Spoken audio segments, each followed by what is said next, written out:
let's move into another great topic, a classic. JP and the Beans, top 5. Today's top 5, or the top 5 Star Wars bounty hunters.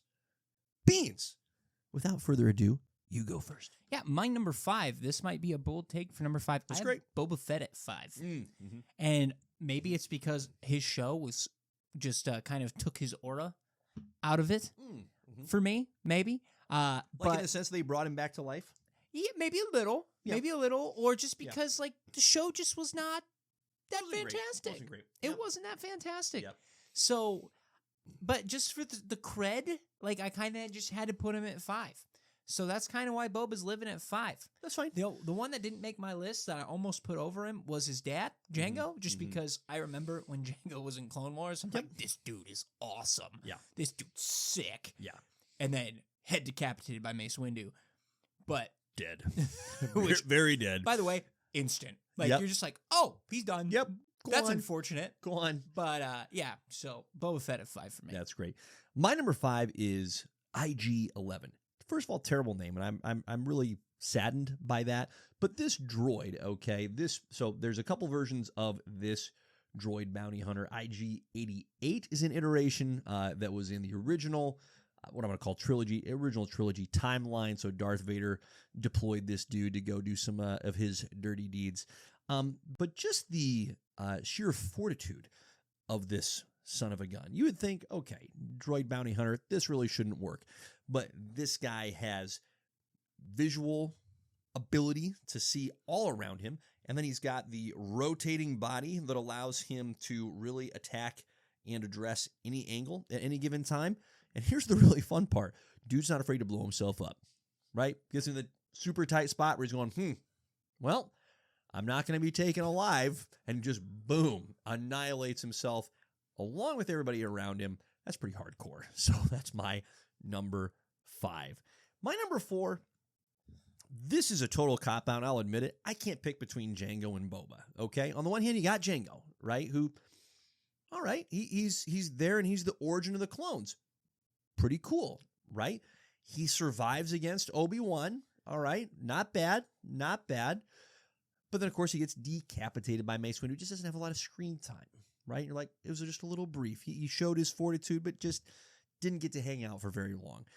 But it's kind of the same thing with Boba, right? Like in the original trilogy, he's there. He hardly has anything to say. He just looks awesome, right? The first time you watch, you're going, more of this, more of this, more of this. Sarlacc? What? So they both look really cool. They both have their moments. I just couldn't pick. So they're both sandwiched in there as a very weak sauce number 4 by me. Fair enough. Yep. My 4. Fully transparent. That was weak, and I did it anyway. Fair enough. My number 4 spot is Embo. Just because of this movie. Just Mando and Star Wars. So good. His entrance, by the way, they give him a wolf, which is just badass. Okay, he comes in with his wolf, and again, we get into the Western style feeling. Yeah. Him just kind of walking outside where it's dark and rainy, and you're like, oh, who's this guy? And then his one-on-one fight with Mando in the huts Incredible. was sick. Yep. While Grogu's just dealing with the dog, Right. which is hilarious. Right. He's like, oh yeah, no, we're gonna chill out, dog.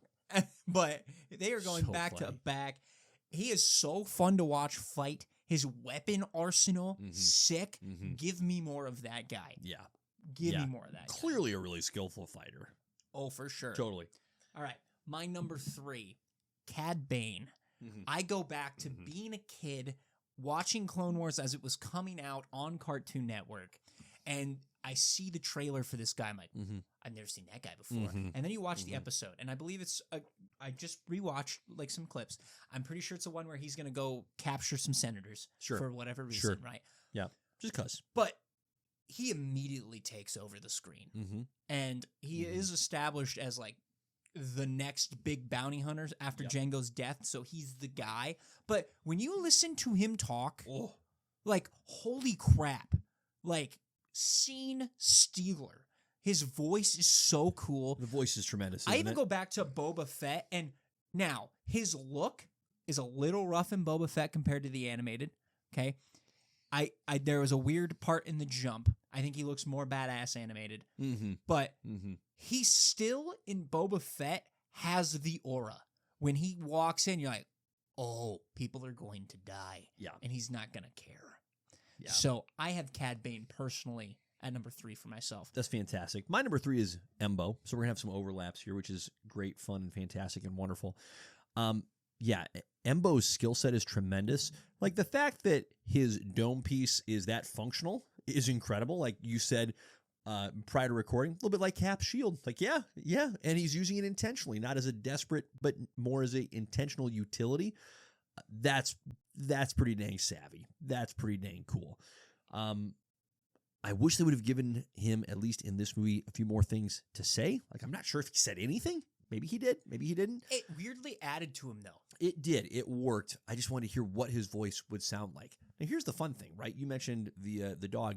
Can you imagine, like, Embo's going kind of back and forth, and people are talking to him like, hey, so good guy, bad guy? He's like, I don't know. It's like, well, maybe this will help you. If you decide to be a bad guy, we'll give you this freaking space wolf. It's like, done. He's like, sold. I am in 100%.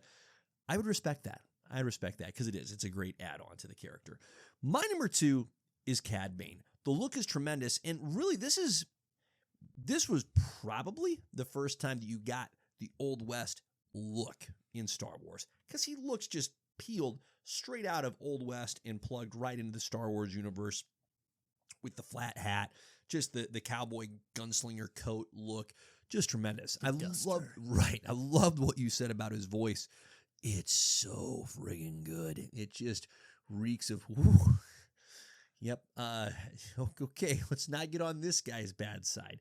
And I didn't watch all of the Book of Boba Fett show. I did watch the portions that had Cad Bane, and I thought it was great. I agree with you. I think there was something, and I can't quite put my finger on it, something just a little, I'm going to say, off with the design. And it wasn't because it was inaccurate. It was clearly pulled straight from the animated series. It's like, okay, maybe it's just like the tone of his skin that they needed to go a different hue. It was a little bit blue. of the head. The eyes were a little off, I think. Yeah. So I think they just didn't quite get the color gradient right there. But, nitpicking a little bit. As far as bad guys and bounty hunters go, Cad Bane, that's my number 2. My number 2 from the Book of Boba Fett, probably the best part of the Book of Boba Fett, I have Black Krrsantan. Yep. However you want to pronounce it. The Wookiee. Okay. Yep. First of all, the big bad Wookiee. First of all, he's a Wookiee. Mm-hmm. Okay. This is probably what a Wookiee should have been all the time. Like what they should all be, right? Well, Kashyyyk should just be a world of bounty hunting Wookiees. Well, and you remember, like, in the original trilogy where they're talking about, like, oh, don't piss off Chewie. Yes. Because they are known pull your to arms off. Yeah. And you watch him do this. Yep. Multiple times. Yep. And also, you know what else would be awesome for the Wookiee to have? Taser. Like, come on, like gauntlets. Yes. Taser. The brass knuckles. Sure. Essentially. Yeah. So you're just watching him punch and then electrocute his victims. Unfair. And he's got like some guns and stuff that he uses. Mm-hmm. Like, this guy's sick. Yeah. So That's Black Krrsantan, bring him back for the love of God. That was awesome. Good point. Number 1 on the list, it's Din Djarin. Yep. It's the Mandalorian. Listen, this is who Boba Fett and Jango wish they were. Correct. That is that is what we should have gotten from them on screen. Yep. And they decided, let's just make it a whole new character that we can all get behind, and we'll make him a good guy. And I mean, look at it. Like, he changed the game. Everybody loved that armor from Jango and Boba, and they're like, okay, let's do this. Let's give him some actual cool lore to go into it. Like, the Mandalorian culture as a whole, even though he is a part of, like, the religious sect that doesn't show their faces, still phenomenally fascinating for his character. Yeah. And also, really cool thing that they did in this movie, Mando and Grogu. Yep. His helmet comes off, and instead of freaking out and blah blah blah, he's like, "Oh, you're dead now." Which I much appreciated. Like, I'm okay. You're just gonna have to die now. They're like, "Haha, we disgraced you." He's like, "Only if you live." And you're like, "Oh, all right. I love this. Let's go." Yep. So it's Mando, baby, at number 1 for me. Yeah. Oh, totally the same here. I love so much the wide variety of his arsenal. Okay. And I don't know where you fall on the Darksaber being lost over the course of the show.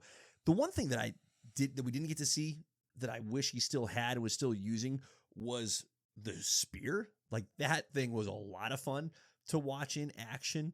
But I mean, it's almost like watching just like peak Batman, right? In Star Wars at times, except he's willing to kill and he's using laser guns. It's like, it's fantastic. But the varying grappling hooks, the flamethrower, it's like, oh my gosh. Iconic. Yep. Oh, it's so fun. So, and again, just the skillfulness with which he battles is great. And he can and will take a hit. So he's not this souped up, overpowered, just bro. It takes skill. And so no doubt.